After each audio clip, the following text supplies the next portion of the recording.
Hello, this is Holly and this is my second vlog for YouTube. This particular vlog is called The Little Things That We Just Know, and I'll explain more about the title because people are probably thinking what she's going on about. I think people with Asperger Syndrome, they have specialist subjects, but they also have, I don't know how to explain it, they just know, strange things. I'll give you an example, I know all the junctions of the M25 and what roads they lead to and what towns they lead to, and I don't necessarily think that's a specialty subject because I haven't sat there and read about it. It doesn't interest me. It's just stuck in my head really.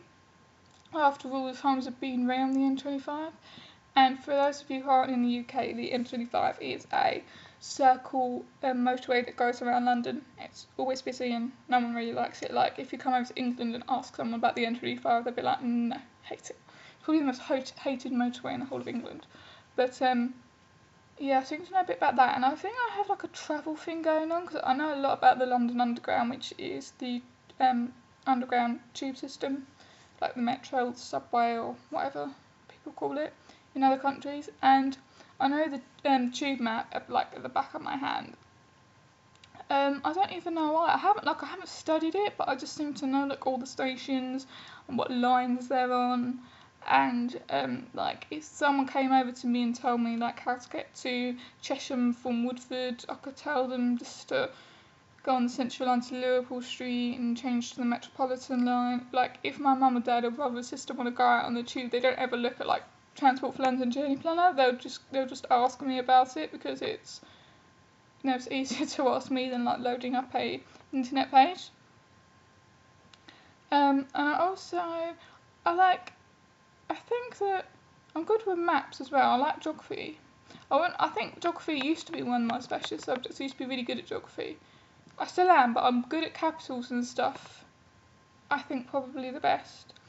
I know the capitals of really weird countries like Andorra, Andorra la Vella, and Liechtenstein is Vaduz, and Muscat is capital of Oman, and just other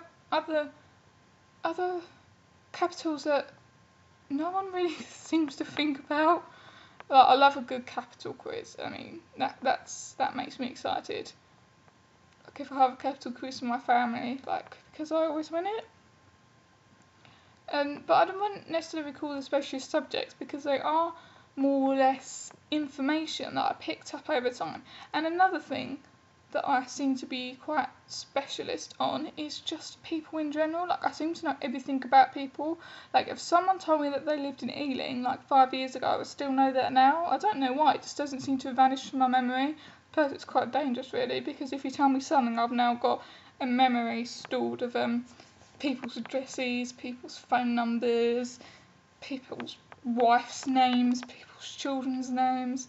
I just seem to remember it and I never seem to forget it, which is quite weird. And I think people just think I'm this massive stalker who stalks people on the internet all the time, but I don't. I literally just seem to remember things, so it's probably best that you don't tell me anything because I just will remember it for a time when you don't want me to remember it. And I think nothing about anyone's safe on the internet. I mean, you can find out so much about people on the internet these days. It's amazing. I mean, you don't have to look far at all either. So if I just wanted to look up something about someone, I would find it pretty much straight away. I suppose, yeah, like I said, they're just things I've collected in my memory over time. My specialist subject will probably be Hitler and the Holocaust, which I know is not the most charming subject, but I don't seem to have chosen it. I mean, I started to become interested in it in year 8 when I was, actually it was for my 13th birthday. My mum so kindly bought me a Holocaust book. It was a I don't know, a book where you got writing, an educational book rather than a actual book. And it was actually really interesting, and I started to become interested on it, and then we studied it at school when I was 13, 14, that was interesting, and I've sort of become really interested in it ever since. I mean, I have been lacking in the last few years. I used to be really, really good at it. I used to know all the Nazis' birthplaces, death places. I mean, I'm not that bad. I mean, you know, Hitler's mum, Carla Hitler, she was born on the 12th of August 1860 and died on the 21st of December 1907 of breast cancer. It's just weird things like that I seem to remember. I mean, of course, Hitler himself I know a bit about, and his friends, Joseph Goebbels, Heinrich Himmler, Joseph Mengele, Rudolf Hirsch, you know, them sort of guys. I know a bit about them as well, and about the death camps, and I would name death camps, but I'm not really good at, I mean, I know them, but I'm not really good at speaking words that are German/Polish, so I'm not going to try and embarrass myself. It's really, really, really interesting subject, actually, and most people think it's gruesome, and I think I've watched Holocaust films so many times, and it's not because I'm unemotional, it's just that I can just watch it. Like, if I watch it with my mum, she's like blubbing at the end, like completely in tears, but I can watch it without getting upset, and that's not because I'm not upset, but it's because I'm not really strong that emotionally, to be honest. So it's probably a good subject for me to have. But I love reading on it, I love watching films on it.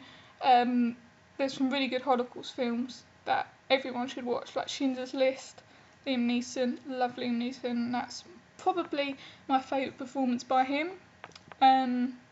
Sophie's Choice, Meryl Streep is really, really, really good. It's probably the best performance I've ever seen by her.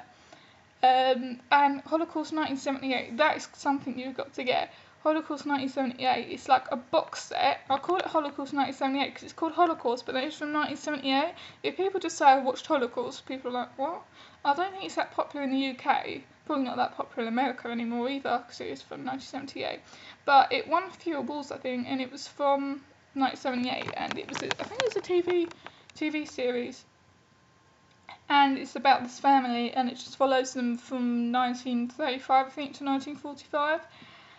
And it's really, really good. And I don't even know where my mum got it from, but I was so depressed at the time. I'd been like on the verge of kicked out of school. So, yeah, my mum's like, you're depressed, so I'll just get you a Holocaust DVD. But for anyone else, that would be like, that's not going to make me happy. But for me, it didn't make me happy, but it kept me focused. It kept me, you know, from not jumping off the edge of a cliff or anything. So, yeah, Meryl Streep's in it. I think it's one of the first films she was ever in, but she was really, really good in it. But she played a Christian woman who was married to a Jewish man, which probably wasn't the best of ideas, but it's really, really good. So watch that if you want to. I'm sure you can still get it on DVD from like some strange American website, but I'm really interested in also knowing what yours is, what your specialist subjects are, and what's the weird things that you know about.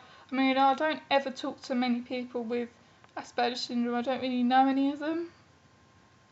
So it'd really be good to know other people's opinions. I know a few, actually. I'm not saying I don't know any of them.